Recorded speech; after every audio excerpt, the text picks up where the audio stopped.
سجدے میں ہے، یہ بے نیاز بندگی اللہ کا ایک عبد خاص، بے نیاز بندگی اللہ کا ایک عبد خاص، حسب حکم فاعبدوہ واسجدوا سجدے میں ہے، یہ حسب حکم فاعبدوہ واسجدوا سجدے میں ہے۔ اے حسین ابن علی تجھ کو مبارک یہ قنوت، آج تو اپنے خدا کے روبرو سجدے میں ہے، اور ابن زہرا اس تیری شان عبادت پر سلام، ابن زہرا اس تیری شان عبادت پر سلام، سر پہ قاتل آ چکا ہے اور تو سجدے میں ہے، اور یہ شرف کس کو ملا تیرے علاوہ باقیات، یہ شرف کس کو ملا تیرے علاوہ باقیات، کہ سر نیزے کی بلندی پر لبو سجدے میں ہے، کہ سر نیزے کی بلندی پر لبو سجدے میں ہے، اور سر کو سجدے میں کٹا کر کہہ گیا زہرا کا ناز کہ کچھ اگر ہے تو بشر کی آبرو سجدے میں ہے، کچھ اگر ہے تو بشر کی آبرو سجدے میں ہے۔ تمام احباب آپ سے استقبال فرمائیے پیر خلیفہ رہبر شریعت وام فیصلہ حقیقت دقائق المعارف سیدی سندی مرشد مولانا حضرت خواجہ سید حیدر حسین شاہ چشتی صاحب جہانگیر حسین چشتی نظام حضرت حسین بخاری دامت برکاتہ العالیہ سے کہ آپ اپنی ایمانی روحانی بیان سے ہماری تاثیر روحی سے راہ فرمائے۔ نعرہ مائک اسٹارٹ کہاں گیا؟ نعرہ رسالت، نعرہ رسالت، نعرہ حیدری، نعرہ حیدری، نعرہ غوث سیدی مرشدی، یہ لگانا ہے، یہ دوسرا لگانا ہے، سیدی مرشدی، نعرہ حیدری۔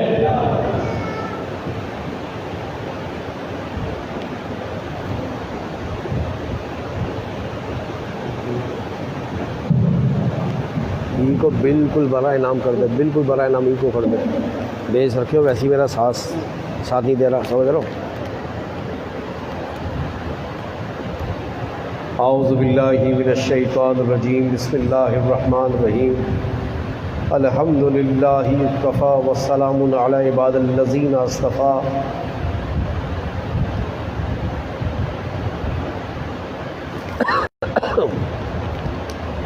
وعلى آلہ وصحابہ واولیاء الہدی، اما بعد فاعوذ باللہ من الشیطان الرجیم، بسم اللہ الرحمن الرحیم، قل لا اسأل علیکم اجرا الا المودۃ فی القربى، صدق اللہ مولانا علی العظیم، وبلغنا رسولہ النبی الکریم، ونحن ذلک لمن الشاہدین والشاکرین، والحمد للہ رب العالمین۔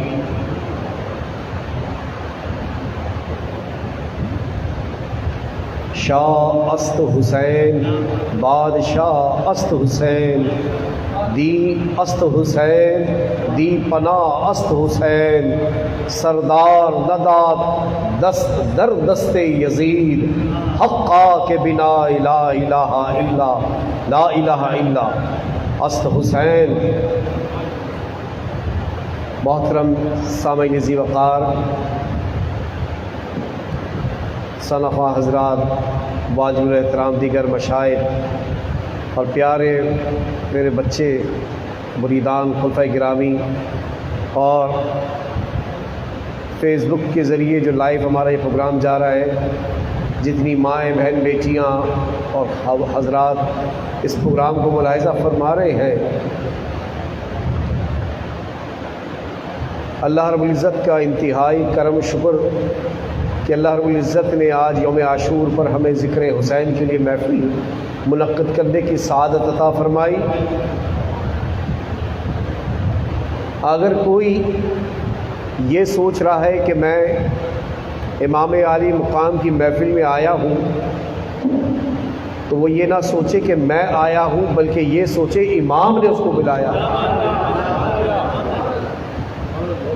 اور جو یہ سوچ رہا ہے کہ ہمیں کیا ضرورت ہے جانے کی، کیونکہ ہم نے امام حسین کو بھی اہل تشیع کے حصے میں ڈال دیا ہے، 12 امام کو اہل تشیع کے حصے میں ڈال دیا ہے، اہل بیت کو اہل تشیع کے حصے میں ڈال دیا ہے۔ ہم نے صرف صحابہ کو پکڑ لیا، اہل بیت کو چھوڑ دیا، جبکہ ہمیں نبی کا فرمان یہ ہے، ہمیں نہیں، حضور نے تو اپنی حیات مبارکہ میں اپنے سامنے، اپنے جید صحابہ کے سامنے ان سے کہا کہ میرے بعد میری اہل بیت کو نہ چھوڑنا۔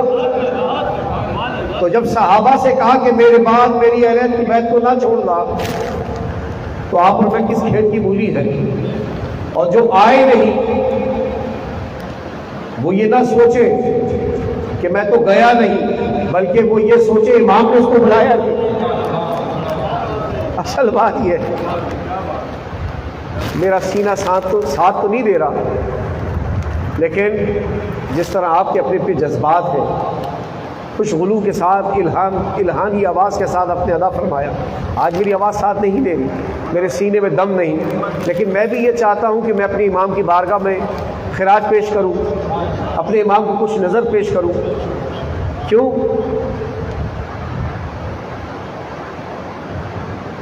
تحدیث نعمت کی بھی ایک بات کہہ رہا ہوں، نعوذ باللہ، یہ کوئی اپنی بڑائی کی بات نہیں۔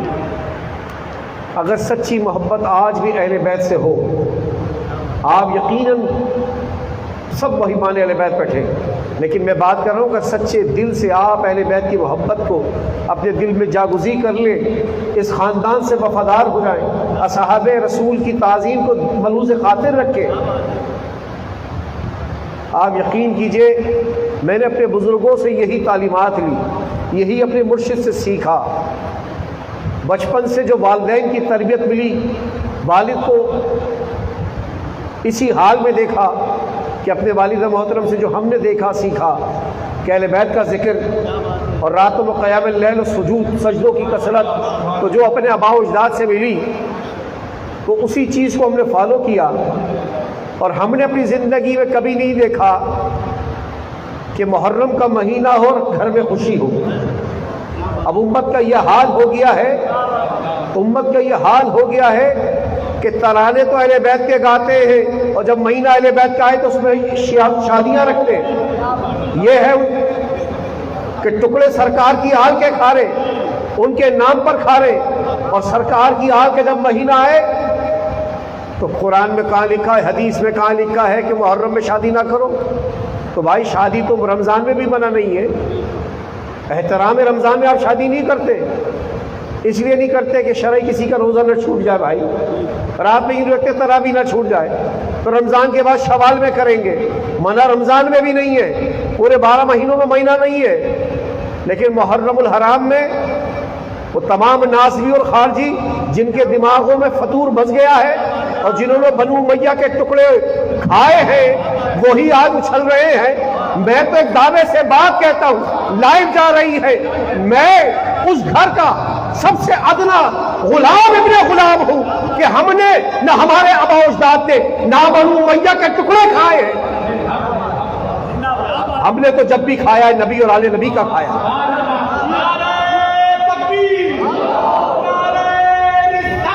کیا بات ہے؟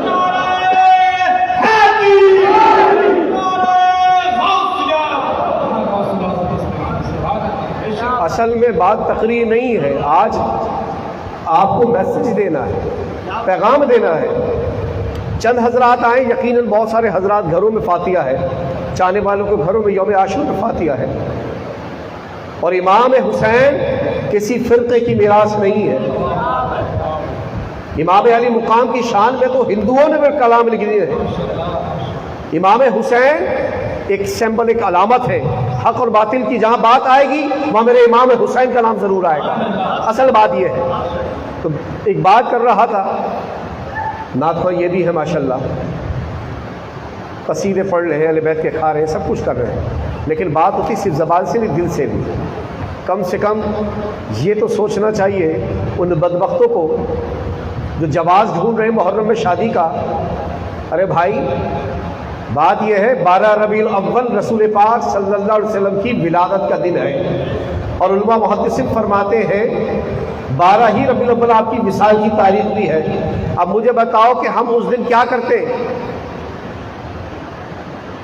ہم حضور کا خوشی کا دن یوں مناتے ہیں، وصال کی بھی تاریخ ہے خوشی میں کہ آقا اس دن دنیا میں قدم رجا ہوئے، دنیا کائنات کو اپنے قدم سے منور فرمایا۔ لیکن ایک بات ذرا غور سے سنیے، میرے امام جن کی پیدائش سن 4 ہجری 4 شعبان المعظم کے اندر آپ کی ولادت باصادہ بروز پیر مدینہ منورہ میں ہوتی ہے، وصال سن 60 ہجری میں 10 محرم الحرام کو ہے۔ اب مجھے یہ بتائیے کہ ابھی امام عالی مقام جب پیدا ہوئے ہیں، نبی پاک علیہ السلام فجر کی نماز ادا فرما رہے ہیں، نماز فجر ادا فرما کے سلام پھیرا اور اس کے بعد اٹھے اور کہا علی میرے ساتھ فوراً آؤ، ورنہ معمول یہ تھا کہ رسول پاک نماز فجر کے بعد بیٹھتے تھے، صحابہ ملاقات کرتے تھے، لیکن حضور اٹھے کہا علی فوراً اٹھو میرے ساتھ آؤ، سیدہ بطول کے حجرے کی طرف گئے اور جا کے کہا علی مین دروازے پہ یہاں کھڑے ہو جاؤ، اور جب تک میں اجازت نہ دوں کسی کو اندر مت آنے دینا۔ مولا علی دروازے پہ کھڑے ہو گئے۔ تھوڑی دیر بعد حضرت اسماء بنت عمیس آئیں، رسول پاک کی گود میں میرے امام کو دیا، میرے امام نے گود میں لیا، بچے کو دیکھا، بوسہ دیا، چوما۔ ارے میں تو یہ جانتا ہوں لوگ رسول اللہ کے ہاتھ اور پائے مبارک کو بوسے دیتے، اور میرے آقا جس کو بوسہ دے وہ ہستی کیا ہو کہ حضور چوم رہے ہیں۔ قریب آئے، طویل واقعہ مختصر، مولا علی سے کہا کیا نام رکھا ہے؟ انہوں نے حضور میری کیا مجال کہ میں آپ سے پہلے نام رکھوں؟ کہا میں وحی کا انتظار کرتا ہوں۔ جبریل امین آتے ہیں، کہتے ہیں یا رسول اللہ کی طرف سے حکم ہے کہ حضرت ہارون کے دوسرے بیٹے جو ہیں حضرت شبیر، ان کے نام پہ ان کا نام رکھ دے۔ آقا نے کہا شبیر تو عبرانی زبان کا لفظ ہے، میں عربی ہوں، اللہ نے مجھے عربی زبان عطا فرمائی ہے، اس لیے میں عربی میں رکھوں گا۔ جبریل نے کہا یا رسول اللہ عربی زبان کے اندر اس کا معنی حسین بنتے ہیں، اس لیے حسین رکھ لیں۔ شبیر کے معنی بھی خوبصورت، حسین کے معنی بھی خوبصورت، اس کا معنی ایک ہی ہے، حضور نے حسین رکھ دیا۔ مولا علی دروازے پہ کھڑے ہیں، کہنے لگے یا رسول اللہ 4,24,000 فرشتے آئے اس وقت۔ کب آئے؟ میرے حسین کی ولادت پر۔ وہ گھر کوئی معمولی گھر نہیں ہے، ارے جس گھر میں بچہ پیدا ہو، تایا، ممانی، پھپھی، خالہ، گھر والے مبارکباد دے، اور یہ میرے حسین کی شان کہ اللہ مبارکباد کے ملائکہ کو بھیجتا ہے کہ جاؤ، اکیلے نہیں جماعت کی صورت میں جاؤ، جوق در جوق جاؤ۔ کتنے؟ 4,24,000۔ مولا نے کہا یا رسول اللہ 4,24,000 فرشتے آئے۔ حضور نے کہا علی تمہیں کیسے پتا کہ 4,24,000 آئے؟ کہنے لگے یا رسول اللہ میں نے دیکھا نہیں، لیکن فرشتے گزر رہے تھے، مجھے آواز آ رہی تھی، ہر گزرنے والا فرشتہ کہہ رہا ہے آؤ تم بھی آؤ۔ تو میں نے پوچھا کتنے فرشتے آتے جا رہے؟ پتہ نہیں، ہر فرشتہ اپنی تعداد کو بتا رہا، پتہ چلا 4,24,000 آج فرشتے آئے۔ حضور نے کہا علی برحق تم نے سچ کہا، 4,24,000 آئے، لیکن عجب واقعہ ہے، صحابہ آ گئے، حضور نے کہا ان کو بھی اندر آنے دو، سب جمع ہو گئے۔ حضور نے کہا میرے حسین کی شان یہ دیکھو، 4,24,000 فرشتے آئے، میں تمہیں اس لیے روکا کہ اندر نہ آنے دو، اندر میری بات چل رہی تھی۔ بات کیا چل رہی تھی؟ بات یہ تھی 4,24,000 میں ایک فرشتہ ایسا بھی آیا کہ جس کے ہاتھ نہیں تھے، جس کے پیر نہیں تھے، معذور تھا، اس کے پر نہیں تھے، اس کو فرشتے اٹھا کے لائے، جبریل اٹھا کے لائے۔ سارے فرشتے زیارت کر رہے، کیا کر رہے تھے؟ کہا جو فرشتہ آتا میرے حسین کے جس کپڑے میں میرے امام لپٹے ہوئے تھے حضور کی گود میں، ہر فرشتہ آتا اپنے پر کو امام سے مس کرتا، برکت کو لے کے چلا جاتا۔ لیکن جبریل کہنے لگے یا رسول اللہ یہ بھی ایک فرشتہ لے کے آیا ہوں۔ حضور نے کہا یہ کیسا فرشتہ ہے کہ جس کے ہاتھ اور پیر نہیں ہے، معذور ہے؟ کہ یا رسول اللہ اس نے ایک دفعہ آسمان سے زمین کی طرف کسی معذور کو دیکھ کے طنزیہ جملہ کہا تھا، اللہ کو ناگوار گزرا، اللہ نے اس کے ہاتھ اور پیر سب معذور کر کے اس فرشتے کو زمین پہ پھینک دیا۔ جب ہم حسین کی علیہ السلام کی ولادت ہوئی، ہم جماعت ملائکہ کو لے کے آ رہے تھے، میں جزیرے سے گزرا، میری نظر پڑ گئی، میں بھی اس کو اٹھا کے لے کے آ گیا۔ کہا کیوں؟ کہ یا رسول اللہ آج خوشی کا دن ہے، حسین دنیا میں تشریف لائے ہیں، یا رسول اللہ نگاہ کرم فرما دیں۔ تو کہا جبریل ایسی بات ہے؟ کہ ہاں۔ تو حضرت امام عالی مقام جس کپڑے میں تھے وہ کپڑا اس فرشتے کو لگایا تو اس کے ہاتھ اور پیروں پر واپس آ گیا۔ جب وہ آ گئے تو اس فرشتے نے کہا کہ یا رسول اللہ آج سے میری ڈیوٹی ہے کہ جب عورت سے لے کے قیامت تک میں آپ کے نواسے حضرت حسین کے ساتھ ہوں، اور جب یہ دنیا سے چلے جائیں گے تو تب بھی میں ان کی قبر پہ کھڑا رہوں گا۔ اور علماء محدثین کہتے ہیں کہ آج تک وہ فرشتہ آپ کے قدم مبارک کی طرف کھڑا ہوا ہے، اس لیے کہ اس معذور فرشتے کو میرے حسین کے کپڑے مبارک نے شفا دی تھی۔ ارے میرے امام کی یہ شان کہ جو فرشتوں کو تبرک بانٹے، فرشتے ان سے تبرک لیں، اور وہ اتنی پاک ہستی ایک پلید کے ہاتھ میں اپنا ہاتھ دے دے، یہ کیسے ہو سکتا ہے؟ اس لیے تو امام نے کہا میری ٹکر کا کوئی لاؤ تو ٹکر کا لاتے کیسے؟ اس لیے کہ اس ماں نے کوئی بچہ جنا ہی نہیں جو حسین کی مثل ہو، ان کی مثل ہو۔ سنیے ایک بات، قرآن نے کہا قُلْ لَا أَسْأَلُكُمْ عَلَيْهِ أَجْرًا إِلَّا الْمَوَدَّةَ فِي الْقُرْبَى، اے میرے پیغمبر، اے میرے حبیب، فرما دیجئے مولا کیا کہہ دوں؟ فرمائی دیجئے ان سے کہہ دیجئے، کیا کہنا ہے کہ تم لوگ جتنے بھی آپ کے سامنے موجود ہیں ان سب سے کہہ دیجئے کہ جو میں نے دعوت و تبلیغ کی ہے، جو فریضہ نبوت سر انجام دیا ہے، جو کار رسالت سر انجام دیا ہے، اس کے بدلے میں کوئی اجرت نہیں مانگتا، لیکن اللہ کہہ رہا ہے حبیب مانگ، اللہ کہہ رہا ہے حبیب مانگ۔ کیا مانگوں؟ ان سے مانگ، اجرت بھی مانگ، معاوضہ بھی مانگ۔ مولا تیرے نبیوں کی یہ شان ہے کہ وہ کہیں لا اسألکم، وہ تو یہ کہا کہ ہمیں کوئی اجر نہیں چاہیے۔ آدم سے عیسیٰ تک کسی پیغمبر نے امت سے سوال نہیں کیا، میں امام الانبیاء ہو کے امت سے سوال کیسے کروں؟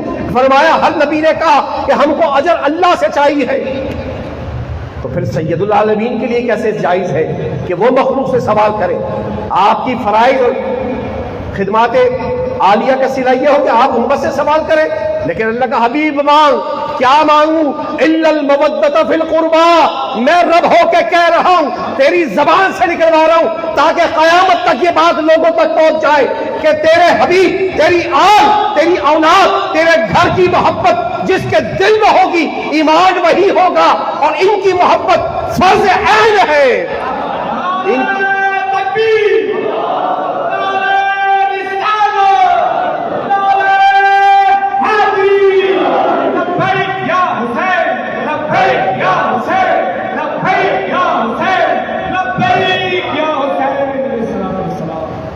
ان کی محبت فرض ہے، اگر ان کی محبت نہیں تو پھر حضور کا فرمان یاد رکھو کہ علی اگر کسی کی عمر نوح علیہ السلام کی مانند ہو اور وہ ہزاروں سال اتنی عمر ہو، کثرت سے اس نے حج و طواف کیے ہو، کثرت سے نوافل روزے رکھتا ہو، سب کچھ کرتا ہو، لیکن علی اگر اس کی دل میں تیرے لیے محبت نہیں ہے تو وہ جنت میں نہیں جائے گا۔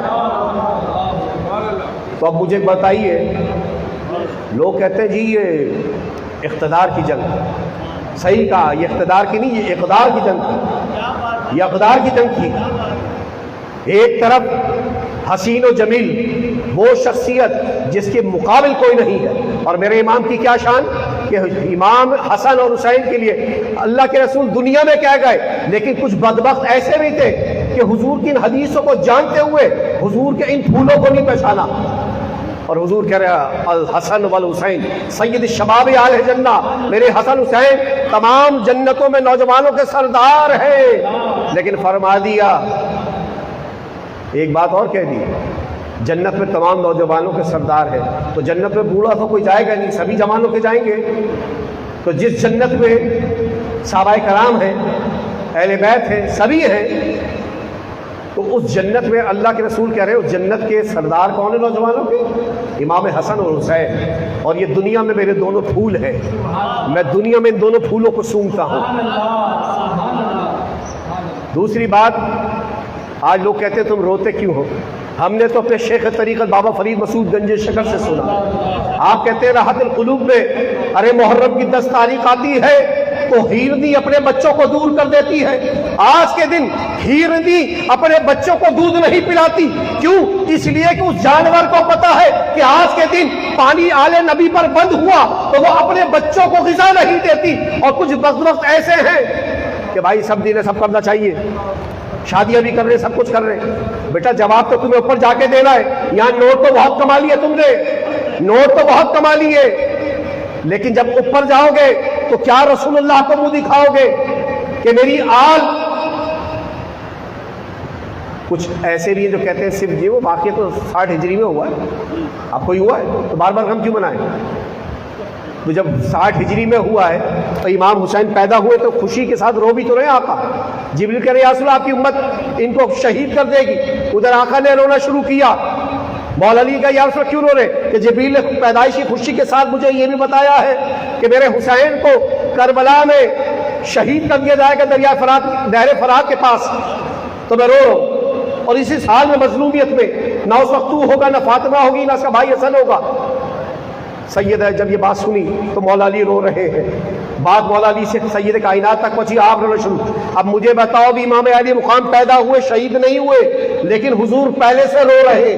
تو پتا چلا جب گود میں تھے تب بھی روئے جب خبر ملی، اور جب کچھ بڑے ہوئے تب بھی رو رہے ہیں. اور مولا علی آ کے کہہ رہے ہیں یا رسول اللہ کس نے آپ کو رلایا؟ کہ حسین کی شہادت میرے سامنے آئی ہے تو رونا شروع کر دیا ہے. تو حضور کے یہ بات سن کے مولا علی بھی رو رہے. تو کیا حضور کو نہیں پتا کہ غم نہیں کرنا چاہیے؟ تو حضور کیوں روئے؟ آج ہم اہل سنت و جماعت یوں روتے ہیں کہ ہمارے نبی روئے. اور جس دن کربلا کا یہ واقعہ ہوا، ارے ہم تو کیا اس دن تو آسمان بھی رویا ہے، زمین کے چرند و پرند سب روئے ہیں. اگر نہیں رویا تو وہ شقی القلب یزید اور پیکر یزید جو بھی ان کے ساتھ ماننے والے وہ نہیں روئے. باقی جس نے حضور کی آل بیت کا نمک کھایا وہ سب روئے ہیں. اور آج ہم جو روتے ہیں یہ محبت میں روتے ہیں، ہمیں اپنے امام سے محبت ہے اس لیے روتے ہیں. اور ان کی کیا شان ہے کہ ان کے رونے کو اللہ برداشت نہیں کرتا. حضور علیہ السلام بیٹھے ہیں، ایک شکاری آیا اپنے ساتھ ہرنی کا بچہ لا رہا ہے. کہا یا رسول اللہ یہ بچہ لایا ہوں شکار کر کے ہرنی کا، آپ کو ہدیہ کرتا ہوں، تحفے میں دیا. حضور کے پاس امام حسن مجتبی علیہ السلام بیٹھے چھوٹے سے، حضور نے ان کو دیا. وہ پیار کے لیے کھیلتے کھیلتے وہ گھر لے گئے. جب گھر گئے تھے امام حسین باہر کھیل رہے تھے، وہ اندر آئے، دیکھا بڑے بھائی ہرنی کے بچے سے کھیل رہے. باہر بھائی یہ کہاں سے لائے؟ کہ نانا جان نے دیا. وہ بھی دوڑے دوڑے آ گئے، نانا جان مجھے بھی ہرنی کا بچہ چاہیے. اب ہرنی کا بچہ ایک، اب سوال کر رہے ہیں امام حسین یہ نانا جان مجھے بھی چاہیے. حضور نے کہا اچھا بیٹا میرے بہرایا اصرار یہ کہ بچہ چاہیے. ابھی یہ بات ہی کر رہے ہیں کہ تھوڑی دیر نہیں گزری ہرنی اپنے ایک بچے کو لے کے حضور کے دربار میں آ گئی. ہرنی اپنے بچے کو لے کے دربار میں آ گئی. آ کے کہا مرحبا یا رسول اللہ میرا سلام قدم بوسی قبول فرمائے. حضور نے کہا تم کیسے آئی؟ یا رسول اللہ 2 ہی بچے تھے، ایک بچہ تو شکاری پکڑ کے لیا ہے جو آپ تک پہنچ گیا، دوسرے بچے کو دودھ پلا رہی تھی.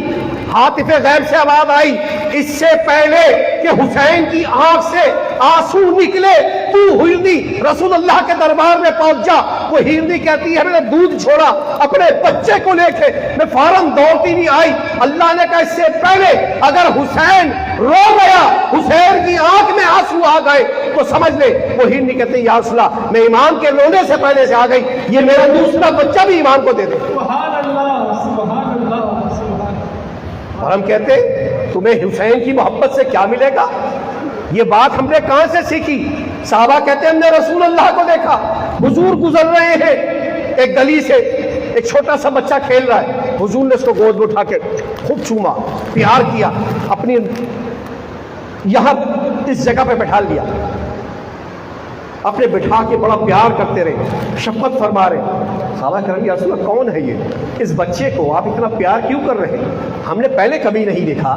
آپ اس بچے کو چھوٹے سے بچے کو اٹھا کے پیار کر رہے، چوم رہے، کیوں؟ کہہ رہے بات یہ ہے یہ جو چھوٹا سا بچہ ہے ایک دن میرے حسین کے ساتھ کھیل رہا تھا، میرے حسین کے ساتھ کھیل رہا تھا، میرا حسین آگے آگے دوڑتا تھا اور حسین کے قدم جہاں پڑتے یہ وہاں کی خاک اٹھا کے اپنی آنکھوں پہ ملتا تھا. وہ بچہ یہ کہتا ہے کہ امام چھوٹے سے ہے، وہ بچہ بھی چھوٹا سا ہے. حضور کہتے ہیں کہ یہ امام میرے حسین جس جگہ پہ قدم رکھتا اس جگہ کی یہ مٹی اٹھا کے چھوٹا سا بچہ اپنی آنکھوں پہ لگاتا. میرے آقا نے کہا میں اس بچے سے اس لیے محبت کرتا ہوں کہ یہ میرے حسین سے محبت کرتا ہے اور میں بروز قیامت اس کی اور اس کے والدین کی شفاعت کراؤں گا. ارے میرے نبی نے یہ کلیہ دے دیا ہے جو حسین کا ہو گیا وہ میرا ہو گیا, جو میرا ہو گیا وہ خدا کا ہو گیا, وہ خدا کا ہو گیا.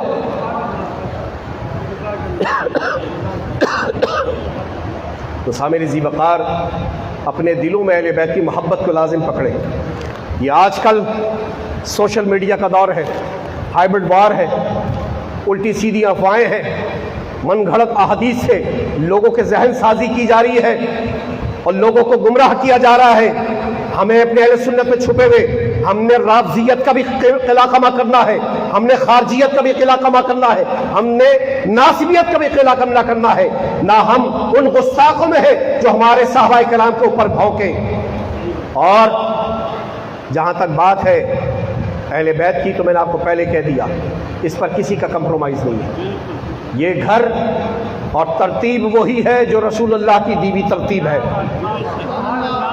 ترتیب وہی ہے جو رسول اللہ کی ترتیب دی ہے. آپ درود میں پڑھتے تو کیا کہتے ہیں؟ اللہم صلی علی سیدنا مولانا محمد وعلی آل سیدنا مولانا محمد و صحابی مبارک وسلم وصلو علیہ. یہی پڑھتے. کوئی بھی درود پڑھے تو درود میں ترتیب کیا ہے؟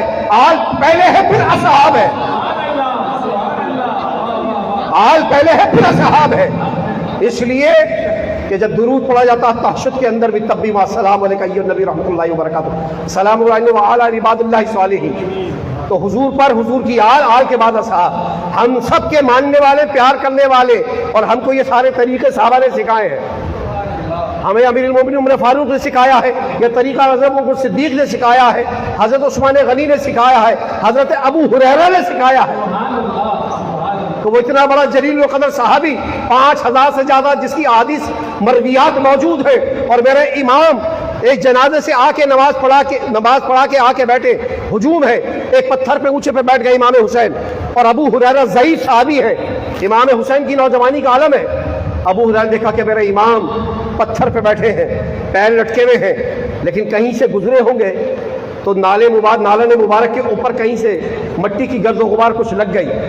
حضرت ابو ہریرہ آئے, پہلے امام کو سلام و دستبوسی کی, اس کے بعد اپنی داڑھی سے امام کے نالین کو صاف کرتے ہیں. وہ صحابی رسول اپنی داڑھی سے امام کے نالین کو صاف کرتا ہے. امام کہتے ہیں یہ کیا کر رہے ہیں؟ کہنے لگا اگر آپ کی فضیلت جو میں نے آپ کے نانا جان سے سنی ہے, کاش لوگ جانتے جو میں آپ کو جانتا ہوں, آپ اس سے زیادہ حقدار ہیں. اور سنو آخری بات, ایک دن جہنم نے جنت سے سوال کیا. ایک دن جہنم نے جنت سے سوال کیا کہ جہنم کہتی ہے جنت سے میں تجھ سے افضل ہوں. جنت نے کہا وہ کیسے؟ کہہ لیں گے تیرے اندر تو سب غریب غربا ہوں گے, میرے اندر سارے بڑے بڑے ہوں گے. کہہ لیں گے کون کون؟ شداد میرے میں, قارون میرے میں, فرعون میرے میں, بڑے بڑے سارے ابلیس سرداروں سب میرے پاس. تو میرے پاس تو زیادہ بڑے ہوں گے, میں تجھ سے افضل ہوں. جنت خاموش تھی. جنت کی طرف اللہ نے وحی کی, اے جنت جہنم کو جواب دے. مولا کیا جواب دوں؟ جواب یہ دے کہ میں تجھ سے افضل ہوں. مولا وہ پوچھے گی کیسے افضل؟ تو کہا جواب دے قیامت کے دن روز محشر اللہ عرش کے 2 ستونوں سے مجھ کو مزین کرے گا, اس لیے میں تجھ سے افضل ہوں. تو حدیث میں آیا اللہ کے رسول صلی اللہ علیہ وسلم فرماتے ہیں جب جنتی جنت میں دوزخی دوزخ میں پہنچ جائیں گے تو جنت کہے گی مولا اپنا وہ وعدہ پورا کر جو تو نے مجھ سے کیا تھا کہ میں جہنم سے افضل ہوں. اب عرش کے وہ 2 ستون جو تو نے کہا تھا جنت میں مجھے مزین کرے گا وہ مجھے عطا فرما. اللہ کہے گا میں نے عطا کر دیے. وہ کہے گی مولا کب عطا کیے؟ ارے حسن حسین تجھے دیکھ کے میں نے جنت کے دھلوں ستون عطا کر دیے. جنت کے عرش کے 2 ستون فرمایا تجھے دیے وہ کون سے؟ فرمایا ایک عرش کا ستون میرا حسن ہے اور عرش کا دوسرا ستون میرا حسین ہے. تو یہ شان ہے اہل بیت کی. لوگ کہتے ہیں مانو بس زیادہ اوپر نہ لے کے جائیں. بھائی ہم تو یہ جانتے ہیں جن کو خود حضور اوپر لے کے گئے ہو. ارے جن کے بابا کو حضور نے کندھوں پہ لیا ہو, تو وہ بلندی کے اس مقام پر ہو کے کہتے ہیں یا رسول اللہ علی بت گرا دے، سارے بت گرا دیے، کالی نیچے آ جا۔ تو جب مولا علی آتے ہیں ہاتھ آنکھ پہ رکھ کے چھلانگ مارتے ہیں، کندھے پہ کھڑے چھلانگ مار رہے ہیں، آنکھ پہ ہاتھ رکھے، کالی ایسا کیوں کیا؟ کہہ رہے یا رسول اللہ آپ کا حکم تو چڑھ جا، چڑھ گیا، جب چڑھ گیا تو میرا سر عرش الہی سے ٹکرا رہا تھا، اور جب آپ نے کہا علی نیچے اتر جا، جب میں نے نیچے دیکھا تو میرے بچنے کے چانس نہیں تھے، اس لیے کہ اتنی بلندی پہ تھا، آنکھ پہ ہاتھ رکھ کے چھلانگ مار دی۔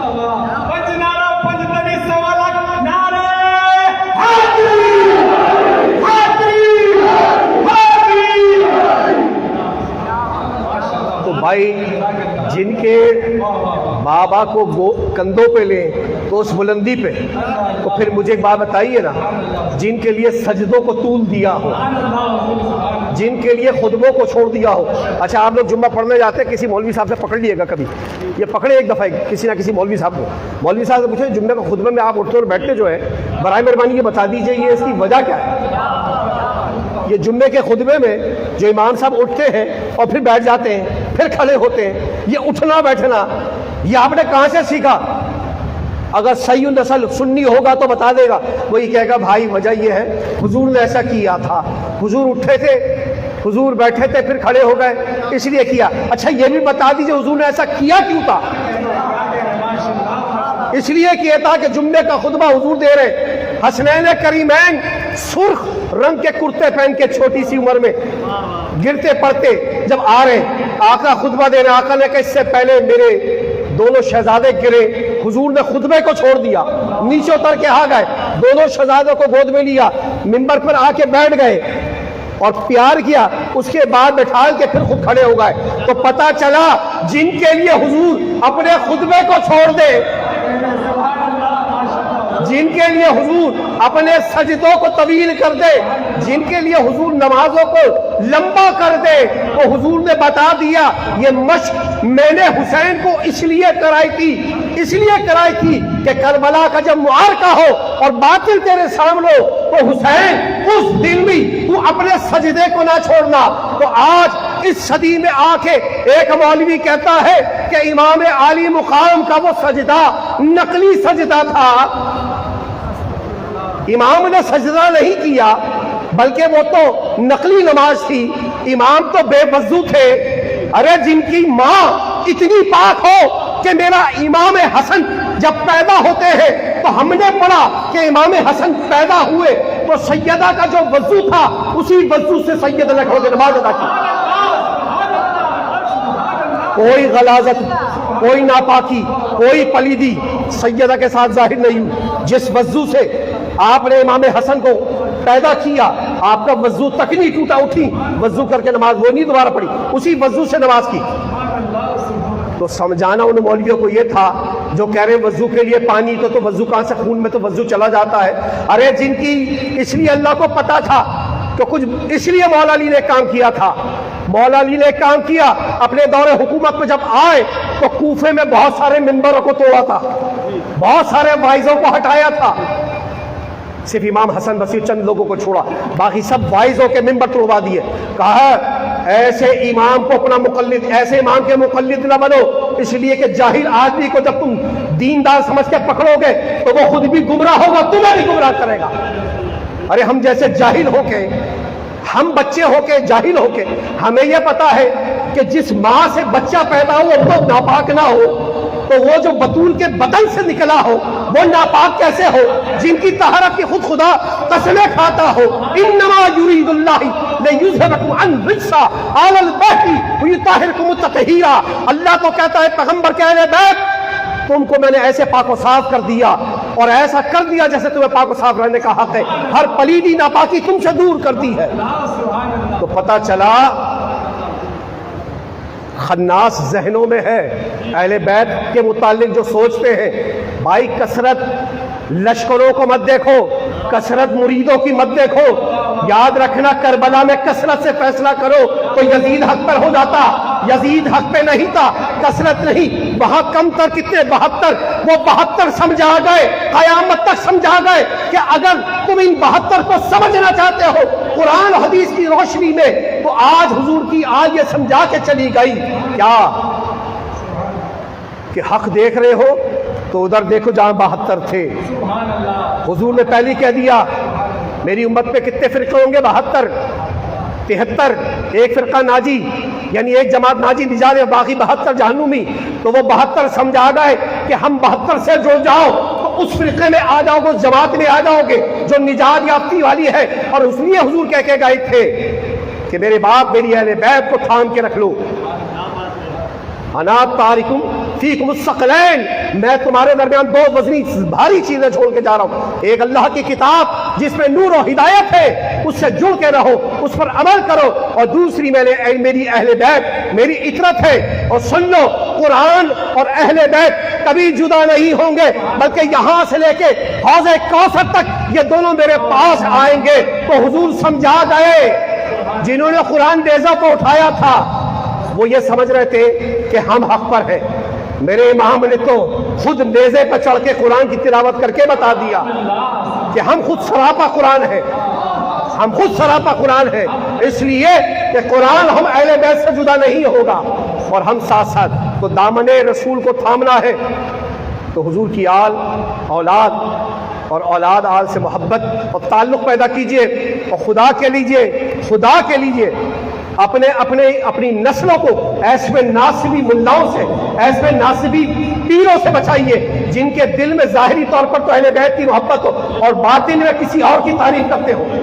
ہم اپنے پلیٹ فارم سے کہتے ہیں ہمارے جو ظاہر میں ہے وہی باطن میں ہے، ہمارا کسی رامزی سے تعلق نہیں، ہمارا کسی خارجی سے تعلق نہیں، نہ ہم خارجی ہیں، نہ ناصبی ہیں، نہ رامزی ہیں، ہم وہی ہیں جو دیا ہوا حضور کا طریقہ ہے۔ ہم اہل سنت و جماعت سنی حنفی ہیں، اور مشرباً کوئی مسلکن، کوئی مشرباً قادری ہے، کوئی رضوی ہے، کوئی چشتی ہے، کوئی صابری ہے، کوئی نیازی ہے۔ اسی طریقے سے ہمارا بھی یہ خانقاہ ہے، ہم بھی چشتی صابری ہے، قادری بھی ہے، نقشبندی بھی ہے، مجددی بھی ہے، سب ہے، لیکن ایک بات سب کا یہی ماننا ہے کہ یہی وہ جماعت ہے، یہی وہ گروہ ہے۔ کون سا گروہ؟ کہ فَإِنَّ حِزْبَ اللَّهِ هُمُ الْغَالِبُونَ، اور اللہ ہی کا گروہ کامیاب اور غالب ہونے والا ہے۔ تو وہ گروہ کامیاب، حضور نے کہہ دیا قیامت کے دن علی کے پاس سب سے زیادہ رش ہوگا۔ پوچھا کیوں؟ اس لیے کہ سلسلہ ولایت علی سے ہے، ہر ولی علی کے پاس ہوگا۔ ارے علی کی اولادوں سے کتنا بغض رکھو گے؟ جس جگہ جاؤ گے علی کی اولاد کو پاؤ گے، بغداد میں جاؤ گے تو پیران پیر ہے، اجمیر میں جاؤ سلطان سنجر بیٹھے ہیں، آپ اس کے کلیئر میں جائیں، دہلی میں جائیں، دہر میں جائیں، یہاں تک کہ سیون میں جائیں، جس جگہ پہ جائیں آپ کو حضور کی یاد ان کے بچے ملیں گے۔ کیوں؟ ارے جب ان کی اولادوں کی یہ شان ہے کہ دلوں پہ حکومت کرتے ہیں۔ ارے ہم آج تک غوث اعظم کو نہیں سمجھ پائے کہ پیران پیر جن کی اولاد ہے، اور ہم پیران پیر کو یہ مانتے ہیں کہ کوئی ولی کتنا بڑا ہو میرے غوث کے قدموں کے نیچے ہے۔ ارے جب غوث کی یہ شان تو اعلیٰ حضرت نے خود ہی تو کہا ہے، کیا کہا ہے اعلیٰ حضرت نے؟ اعلیٰ حضرت وہ فضل مرتضیٰ کو کیا جانے، وہ فضل مرتضیٰ کو کیا جانے جو تیرے فضل سے عاطل ہے یا غوث۔ ارے غوث اعظم، ہم آپ کے فضل، آپ کے آباء و اجداد کو فضل کو کیا پہچانے، ہم تو آپ کو ہی پہچان نہیں پا رہے۔ ان کے تو بچے دلوں پر راج کرتے ہیں، جن کی حکومت کا سکہ چلتا ہو تو ان کے آباء و اجداد کیا ہوں گے؟ بہرحال اللہ تبارک و تعالی ہم سب کو عمل کی توفیق عطا فرمائے۔ یہ حضور کی آل کا صدقہ، آپ نے یہ کرم کہ میرے سینے میں دم نہیں، لیکن ان کا کرم کہ ان کے سینے میں کرم، جوش نے میرے اندر بھی طاقت پیدا کر دی، مجھ بیمار میں بھی دم پیدا کر دیا۔ یہ میرے امام کا صدقہ ہے۔ اور آخر ایک بات، مجھے کسی سے سرٹیفکیٹ لینے کی ضرورت نہیں ہے، میں پیغام دے رہا ہوں، مجھے کسی سے سرٹیفکیٹ لینے کی ضرورت نہیں ہے۔ کوئی کیا میرے متعلق سوچتا ہے یا کیا کہتا ہے مجھے پتہ نہیں، لیکن میں روزے کی حالت میں، اور میری عمر 16 یا 17 سال ہوگی، تحدیث نعمت کے لیے. میں روزے کی حالت میں ہوں. 9 کا بھی روزہ ہے. 9 کی رات ریاضت عبادت کر کے سویا ہوں. تو شب عاشور کو جب میں سویا ہوں عبادت کر کے، تو فجر سے پہلے مجھے میرے امام علی مقام امام حسین علیہ السلام کی زیارت نصیب ہوئی. میرے امام کہ جب مجھے زیارت ہوئی تو سامعین میں آپ کو الفاظ بیان نہیں، میں اپنے امام کے ادب کے اندر میں نے آپ کے سر مبارک کی طرف نظر نہیں اٹھائی، لیکن آج تک وہ سرخ رنگ کا خرقہ مبارک میری آنکھوں کے سامنے ہے. آپ کے دست مبارک کو جو بوسہ دیا، جو قدم مبارک کو بوسہ دیا، وہ خوبصورت میں نے اپنی زندگی میں ایسے قدم مبارک نہیں دیکھا. میرے امام نے کہا تو بہت روتا ہے میرے لیے. میں نے کہا امام میں اس قابل کہا، میری تو محبت اس قابل نہیں. میرے امام نے کہا جس طرح یزید کے لشکر سے نکال کے میں نے حر کو اپنے غلاموں میں شامل کیا، آج سے شکیل تو بھی میرا غلام ہے. اور پھر مجھے تلوار کہے گا یہ تجھے، مولا میں کیا کروں کہ یہ تلوار میں نے نیام سے نکال کے تجھے دے دی ہے، جا اور آج سے تو میرا غلام ہے. ارے مجھ گناہگار کو اپنی زندگی میں میرے جد اعلیٰ سے مجھے غلامی کی سند مل چکی ہے، مجھے کسی کی سند کی کیا ضرورت ہے.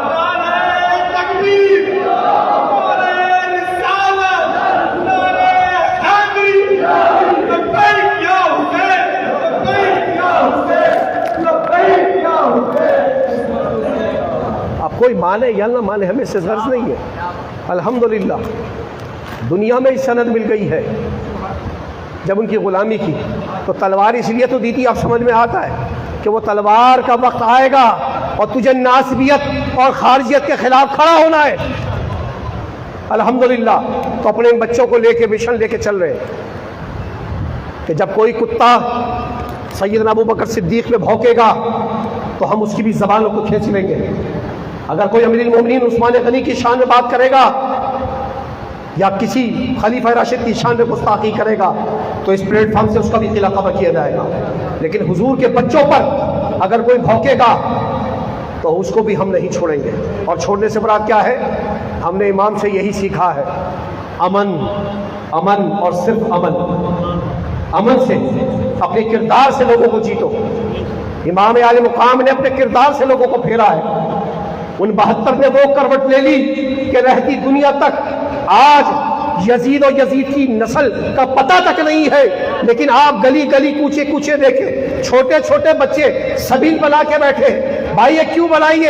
اتنے سے بچے سے بھی پوچھے امام حسین کے لیے بنائیے. اتنا سا بچہ ہے، اسے بھی پتا ہے کہ حسین کون ہے. کربلا میں ان کو پانی نہیں ملا.